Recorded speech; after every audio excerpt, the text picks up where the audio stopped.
민수기 33장 1에서 56절 말씀입니다. 33장 모세와 아론의 인도로 대오를 갖추어 애굽을 떠난 이스라엘 자손들의 노정은 이러하니라. 모세가 여호와의 명령대로 그 노정을 따라 그들이 행진한 것을 기록하였으니 그들이 행진한 대로의 노정은 이러하니라. 그들이 첫째 달 15째 날에 라암셋을 떠났으니 곧 6월절 다음 날이라. 이스라엘 자손이 애굽 모든 사람의 목전에서 큰 권능으로 나왔으니 애굽인은 여호와께서 그들 중에 치신 그 모든 장자를 장사하는 때라. 여호와께서 그들의 신들에게도 벌을 주셨더라. 사랑하는 형제 여러분, 9월 12일 월요일 새벽 목상에 오신 것을 환영합니다. 31장에서는 미디안 전쟁으로 여호와의 원수를 없애 갚았고요. 32장에서는 요단 동쪽 땅을 르우벤, 갓, 므낫세 반지파에게 분배하기로 결정한 것을 보도했습니다. 요단 동쪽에서의 심판 전쟁에서 승리로 마무리되었고 요단 서쪽 전쟁의 앞장설 지파들도 결정이 되었네요. 38년 전에 가데스 바네아에서의 반역의 모습과는 완전히 달라진 이스라엘의 믿음직스러운 모습입니다. 이제는 요단 서쪽에 건너가서 가나안 정복을 성공할 만한 그러한 성장이 이루어진 것이 이제 완전히 증명이 됐어요. 이렇게 성장하기까지 하나님께서 지난 40년을 인도해 오신 여정을 민수기 33장에서는 기록을 했습니다. 민수기 33장을 보면 인간의 변화가 얼마나 더딘지, 그래서 얼마나 인내가 필요한지 그것이 이스라엘 역사로 나타났다는 것을 느낍니다. 하나님께서 40년이나 기다리셔야 했던 것이죠. 이스라엘의 출애굽 여정 기록이 40년 역사인데요. 어이없는 사실은 애굽에서 가나안까지 걸어가는 데 드는 시간은 11일 정도밖에 안 걸리는 거리라는 사실입니다. 11일이면 갈 곳을 40년이나 걸린 이유는 언약 백성 이스라엘이 변화되지 않아서 죄를 껴안고 살았기 때문에 변화시켜야만 가나안 땅에 들어갈 수가 있어서 하나님께서 변화시키는 과정이었던 것입니다. 그러니까 지난 40년은 이스라엘에게는 광야 학교였던 거예요. 그러니까 이스라엘이 40년 고생은 자업자득이죠. 죄를 끌어안고 있는 한은 연단을 거듭하면서 변화시키기 위해 하나님이 작업을 하실 수밖에 없기 때문에 광야 학교를 40년이나 졸업할 수 없었던 것입니다. 열흘 남짓 기간의 짧은 거리인데도 40년 방랑을 해야 했던 이유는 하나님께 버림받아서가 아니고 언약이 있고 율법이 있는데도 불순종하는 자들이 있었기 때문인데요. 그 중에는 순종하는 자들도 많았을 거예요. 그렇지만 어쨌든 그 40년이 필요했다는 사실이죠. 자, 중요한 두 가지가 발견됩니다. 첫째는 불순종의 상태로는 결코 거룩한 땅에 들어가는 것을 용납하지 않으신다는 사실입니다. 우리 인생도 천국에 합당한 백성이 되어가는 인고의 과정입니다. 하나님께서 우리를 연단하시고 계신 거예요. 둘째는 구원은 공동체적 구원이면서 동시에 개인적 구원이라는 사실입니다. 공동체적이지만은 않고 공동체적이면서도 또한 개인적 구원이다.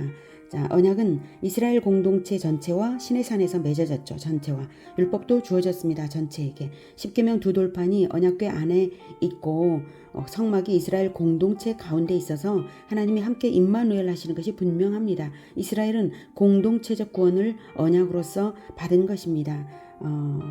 그래서 그 공동체적 구원에 연합하고 순종하기만 하면 구원은 보장이 된 것이죠.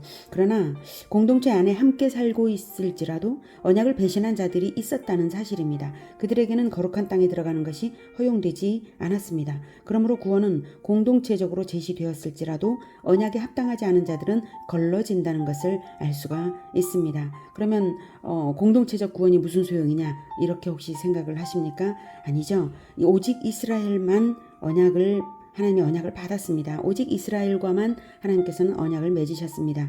오직 예수님을 믿는 자들은 공동체적 구원이 있는 것이고 그 교회 공동체 안에서 믿음으로 순종으로 잘 반응을 하느냐 아니면 그 믿음을 잃었느냐에 따라 또 개인적인 그런 필터가 있다라고 하는 것을 알 수가 있는 것이 바로 민수기의 과정입니다.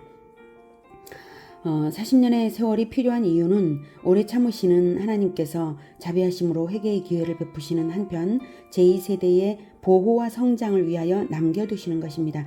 회개한 사람이 얼마나 있었을지 알 수 없지만 가나안에 들어간 제1세대는 여호수아와 갈렙 이외에는 없다는 사실은 인간들이 얼마나 어리석고 고집스러운 존재들인가를 알게 합니다. 그러나 하나님께서는 제2세대가 또한 있기 때문에 40년을 기다리게 하시면서 훈련을 시키신 것이고요. 이스라엘조차 이러한데 하물며 가나안의 여리고성에서 오직 단 한 사람 기생 라합만이 회개하여서 하나님 편으로 들어왔다는 사실은 놀랄 일도 아닌 것이죠.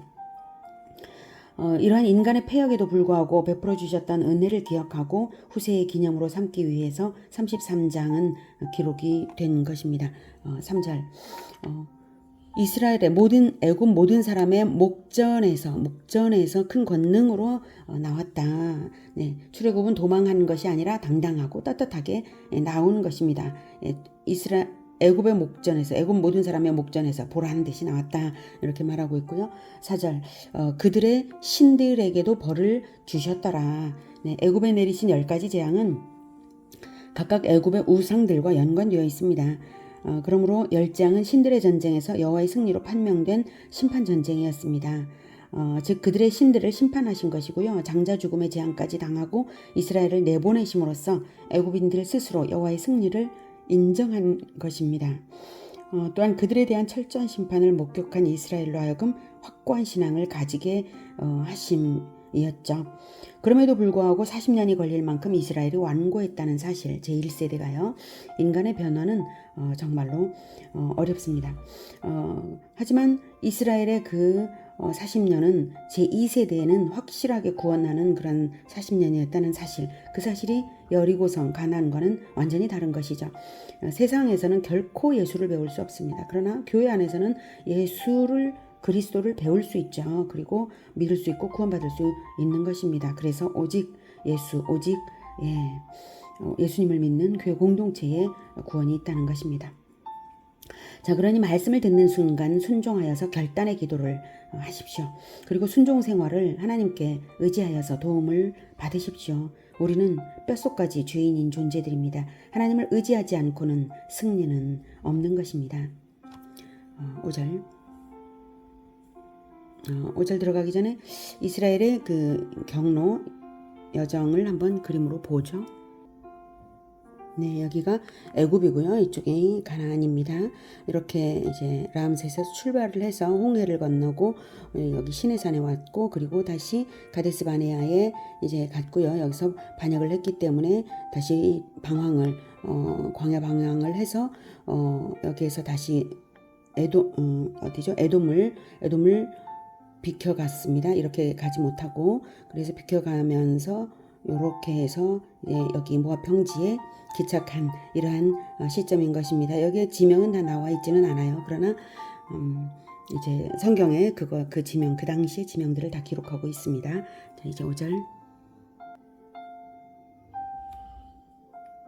이스라엘 자손이 라암셋을 떠나 숫곳에 진을 치고 숫곳을 떠나 광야 끝 에담에 진을 치고 에담을 떠나 바알스보낫 비아 히롯으로 돌아가서 믹돌 앞에 진을 치고 하히롯 앞을 떠나 광야를 바라보고 바다 가운데를 지나 에담 광야로 사흘 길을 가서 마라에 진을 치고 마라를 떠나 엘림에 이르니 엘림에는 샘물 12과 종려 70그루가 있으므로 거기에 진을 치고 엘림을 떠나 홍해가에 진을 치고.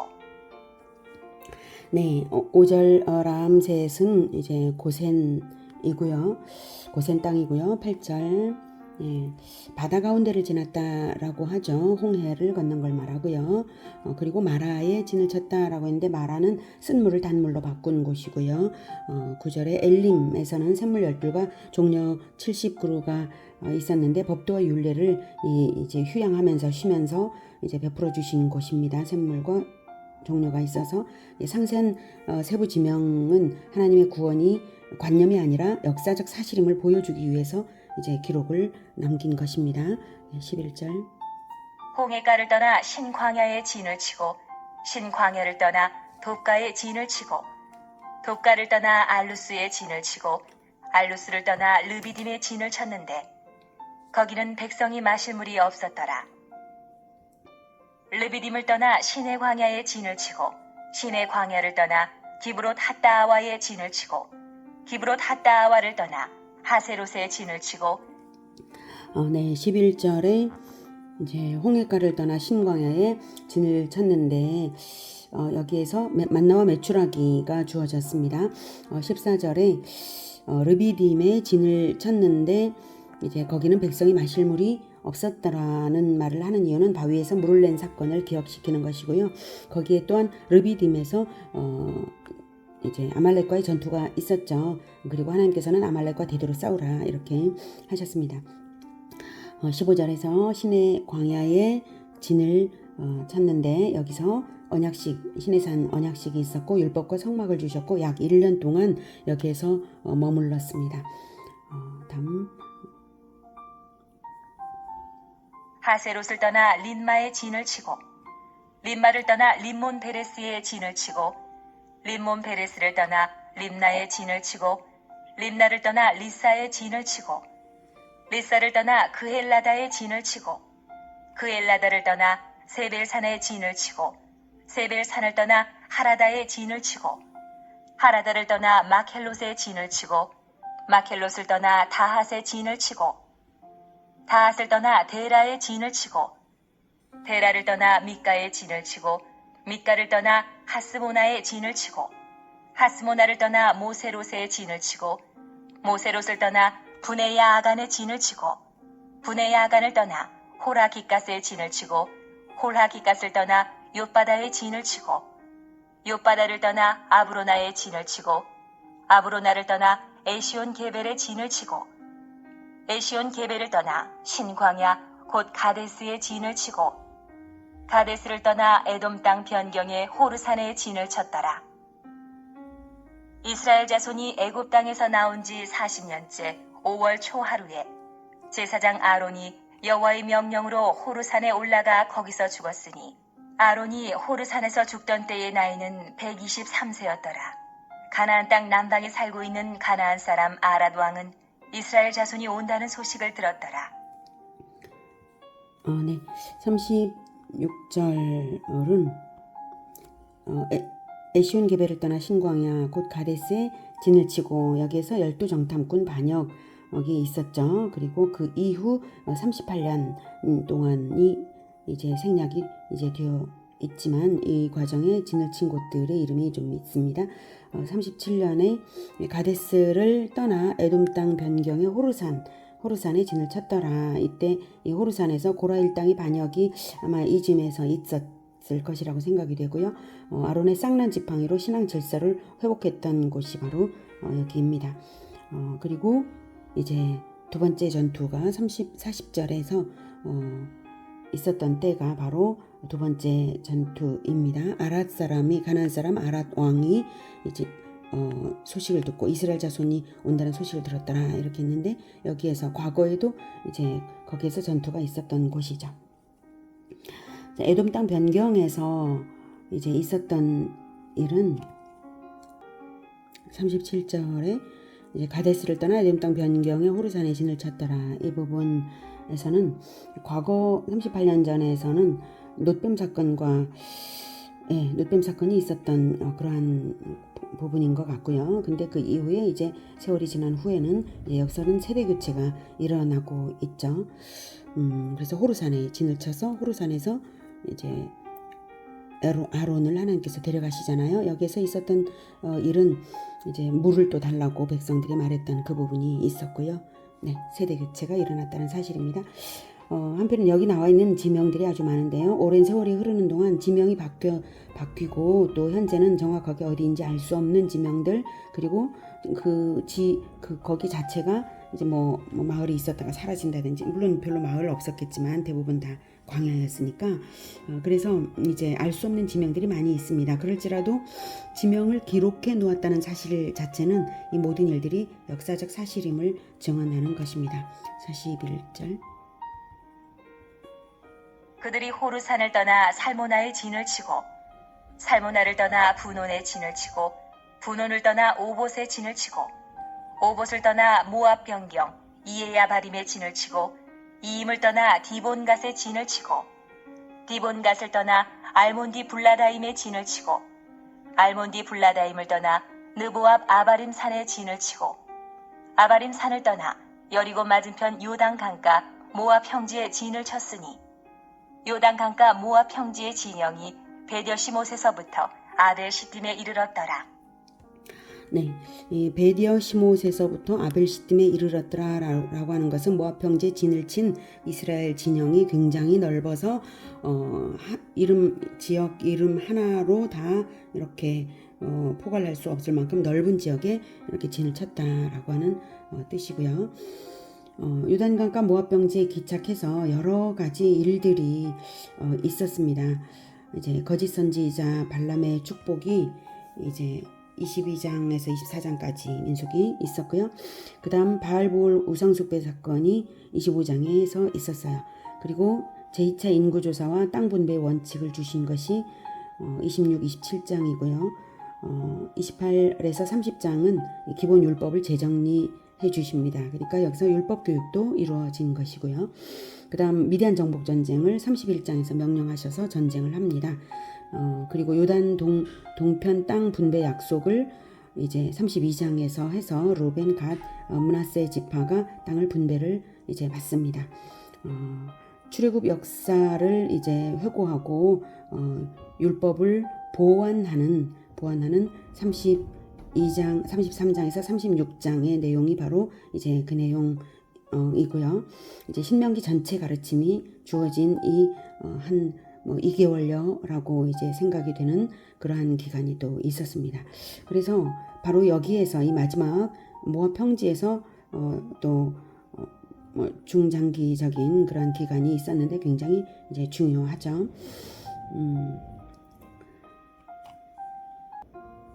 네, 여기가 사해이고요. 모압 평지는 여기에 있습니다. 여기 시딤 그리고 여리고 바로 넘어가면 여리고성 전투가 있게 될 것이고요. 여기에 이제 모여 있었는데 이 요단 동쪽 전쟁에서 완전히 이겼기 때문에 이렇게 므낫세, 갓, 루벤 세 지파가 분배를 먼저 받았다는 사실이고요. 이제 50절.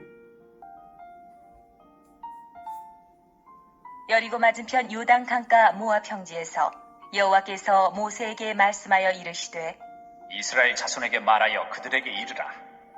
너희가 요단강을 건너 가나안 땅에 들어가거든 그 땅의 원주민을 너희 앞에서 다 몰아내고 그 새긴 석상과 부어 만든 우상을 다 깨뜨리며 산당을 다 헐고 그 땅을 점령하여 거기 거주하라. 내가 그 땅을 너희 소유로 너희에게 주었음이라.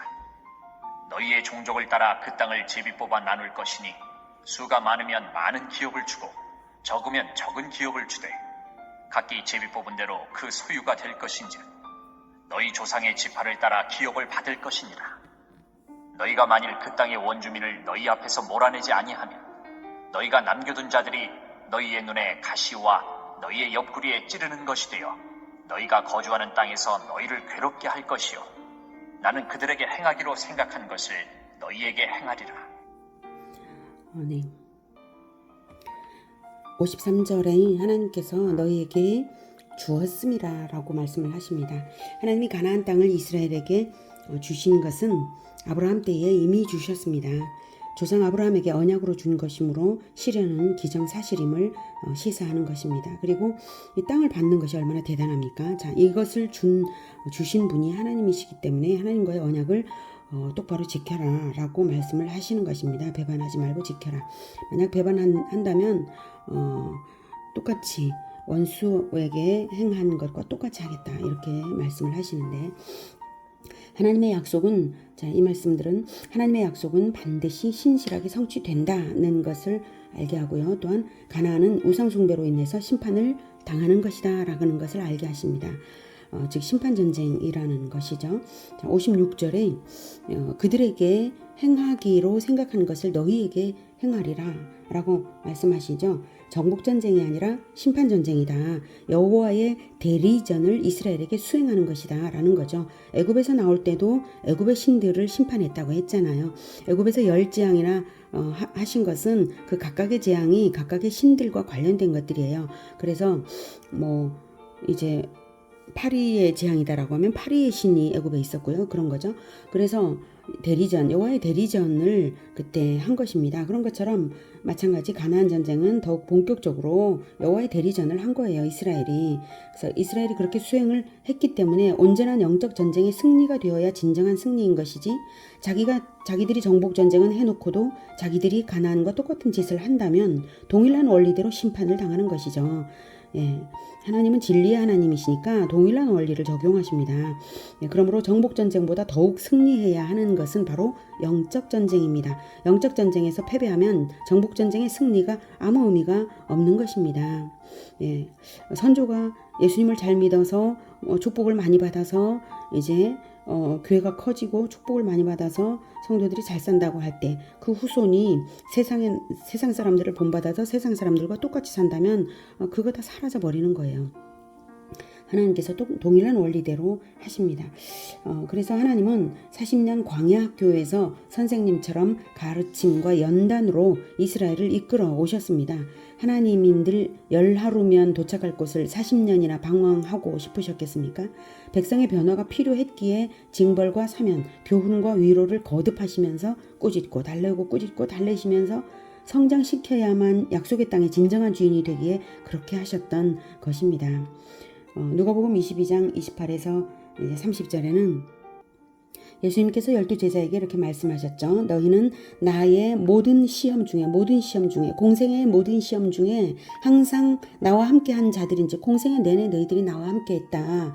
그러므로 29절 내 아버지께서 나라를 내게 맡기신 것 같이 나도 너희에게 맡겨 너희로 내 나라에 있어 내 상에서 먹고 마시며 또는 보좌에 앉아 이스라엘 12지파를 다스리게 하려 하노라. 이스라엘 12지파의 땅, 새하늘과 새 땅이 새로운 이스라엘 12지파가 될 거라는 것을 짐작하게 하고요.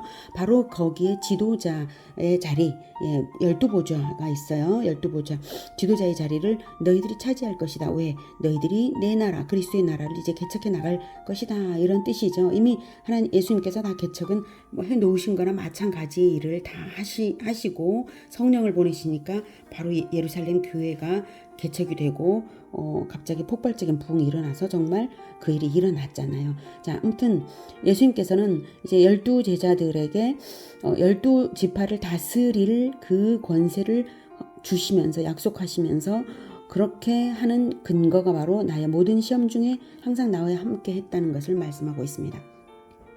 예수 제자들도 3년 공생의 동안 모든 시험을 함께 한 자들이어서 나라를 받는 것입니다. 하나님께서 예수님께서 무리와 제자들을 섬기고 가르치면서 변화의 모든 과정을 함께 하시듯이 우리도 예수님과 모든 시련을 함께 동행하면서 끝까지 가는 것입니다. 그것이 이제 교회 공동체를 책임지면서 가는 그 일이죠. 가정도 교회니까 가정 공동체를 책임지면서 끝까지 가는 것이죠. 중간에 넘어지고 매맞는 일들도 있다 할지라도 포기하지 않고 다시 일어서서 끝까지 가는 것이 중요합니다. 끝까지.